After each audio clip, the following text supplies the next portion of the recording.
가.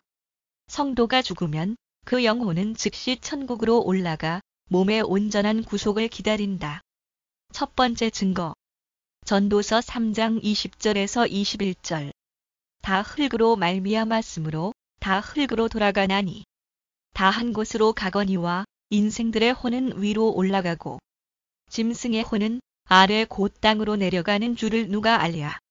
우리의 몸은 흙으로 돌아가지만 그 영혼은 하늘 위로 올라간다는 말씀입니다. 두 번째 증거. 누가복음 23장 43절. 예수께서 이르시되 내가 진실로 네게 이르노니 오늘 내가 나와 함께 낙원에 있으리라 하시니라. 성도가 죽으면 그 영혼은 즉시 낙원으로 올라갑니다. 세 번째 증거. 히브리서 12장 23절. 하늘에 기록한 장자들의 총회와 교회와 만민의 심판자이신 하나님과 및 온전케 된 의인의 영들과 하늘 천국에 이미 올라간 온전케 된 의인의 영들이 있다고 말씀하고 계십니다. 네 번째 증거. 고린도후서 5장 8절. 우리가 담대하여 원하는 바는 차라리 몸을 떠나 주와 함께 거하는 그것이라. 우리의 영혼은 언젠가는 몸을 떠나 주와 함께 있게 될 것입니다. 다섯 번째 증거. 누가복음 16장 22절. 이에 그 거지가 죽어 천사들에게 받들려 아브라함의 품에 들어가고 부자도 죽어 장사되매 성도가 죽으면 그 영혼은 즉시 아브라함의 품에 들어갑니다. 여섯 번째 증거. 로마서 8장 23절.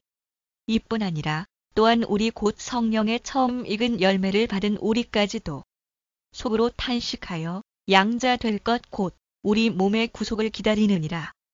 무덤 속에 있는 우리의 몸은 주님이 강림하실 때까지 구속을 기다리고 있습니다. 일곱 번째 증거. 전도서 12장 7절. 흙은 여전히 땅으로 돌아가고 신은 그 주신 하나님께로 돌아가기 전에 기억하라. 우리의 몸, 즉 흙은 땅으로 돌아가고 그 영혼은 하나님께로 돌아갑니다. 성도의 몸은 무덤 속에서 잠자고 있다가 생명의 부활을 기다린다. 첫 번째 증거. 데살로니가 전서 4장 15절. 우리가 주의 말씀으로 너희에게 이것을 말하노니 주 강림하실 때까지 우리 살아남아 있는 자도 자는 자보다 결단코 앞서지 못하리라. 주 강림하실 때에는 무덤 속에서 잠자는 몸은 부활하여 일어날 것입니다. 두 번째 증거. 사도행전 24장 15절. 저희의 기다리는 바 하나님께 향한 소망을 나도 가졌으니 곧 의인과 악인의 부활이 있으리라 함이라. 마지막에는 무덤 속에 있는 의인과 악인의 몸이 부활할 것입니다. 세 번째 증거. 요한복음 5장 28절에서 29절. 이를 기이히 여기지 말라. 무덤 속에 있는 자가 다 그의 음성을 들을 때가 오나니 선한 일을 행한 자는 생명의 부활로 악한 일을 행한 자는 심판의 부활로 나오리라. 같은 말씀입니다. 마지막 날 주님의 음성이 들릴 때에 무덤 속에 있는 성도의 몸은 생명으로 부활할 것입니다. 예수님이 강림하실 때에 이미 천국에 올라갔던 성도의 영혼들과 함께 이 세상에 오신다. 첫 번째 증거. 데살로니가 전서 3장 13절. 너희 마음을 굳게 하시고 우리 주 예수께서 그의 모든 성도와 함께 강림하실 때에 하나님 우리 아버지 앞에서 거룩함에 흠이 없게 하시기를 원하노라. 예수님이 강림하실 때에 이미 하늘에 올라갔던 모든 성도들의 영혼들과 함께 다시 오실 것입니다. 두 번째 증거. 데살로니가 전서 4장 14절. 우리가 예수에 죽었다가 다시 사심을 믿을진대 이와 같이 예수 안에서 자는 자들도 하나님이 저와 함께 데리고 오시리라. 예수님 안에서 잠자는 성도들의 몸은 이미 하늘에 올라간 그들의 영혼과 함께 이 세상에 다시 오신다는 말씀입니다. 세 번째 증거. 누가복음 8장 53절에서 55절. 그들이 그 죽은 것을 아는 고로 비웃더라.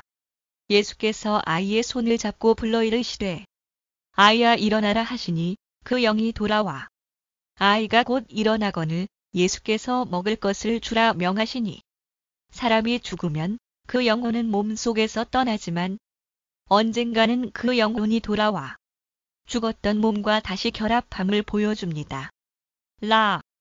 나팔 소리가 나매 무덤 속에 잠자던 성도의 몸들과 그들의 영혼들이 다시 결합하여 썩지 않고 영광스럽고 신령한 몸으로 변화하게 될 것이다. 첫 번째 증거. 고린도전서 15장 42절에서 43절. 죽은 자의 부활도 이와 같으니 썩을 것으로 심고 썩지 아니할 것으로 다시 살며 욕된 것으로 심고 영광스러운 것으로 다시 살며 약한 것으로 심고 강한 것으로 다시 살며 육의 몸으로 심고 신령한 몸으로 다시 사나니 육의 몸이 있은즉 또 신령한 몸이 있느니라. 마지막 날에 무덤 속에 있던 성도의 몸은 부활하여 그 영혼과 함께 결합하여 썩지 아니하는 영광스럽고 신령한 몸으로 변화할 것입니다. 두 번째 증거. 고린도전서 15장 51절에서 53절.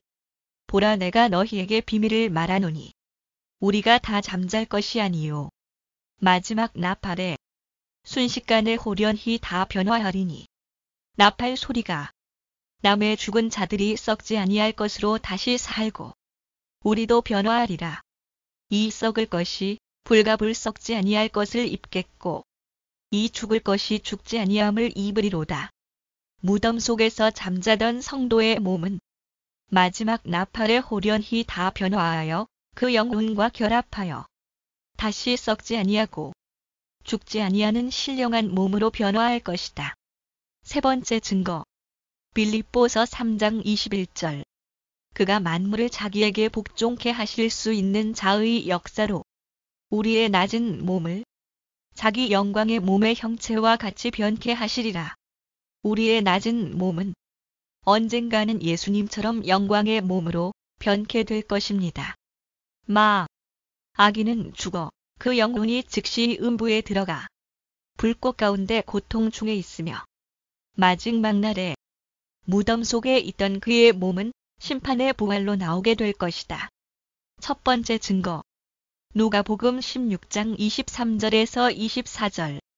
그가 음부에서 고통 중에 눈을 들어 멀리 아브라함과 그의 품에 있는 나사로를 보고 불러 이르되 아버지 아브라함이여 나를 긍휼히 여기사 나사로를 보내어 그 손가락 끝에 물을 찍어 내 혀를 서늘하게 하소서.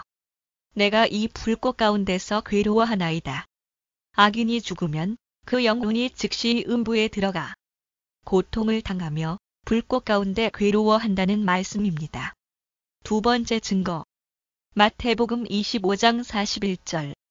또 왼편에 있는 자들에게 이르시되 저주를 받은 자들아 나를 떠나 마귀와 그 사자들을 위하여 예비된 영원한 불에 들어가라. 저주를 받은 자들은 그들을 위해 예비된 꺼지지 않는 영원한 불에 들어가게 될 것입니다. 세 번째 증거. 사도행전 24장 15절.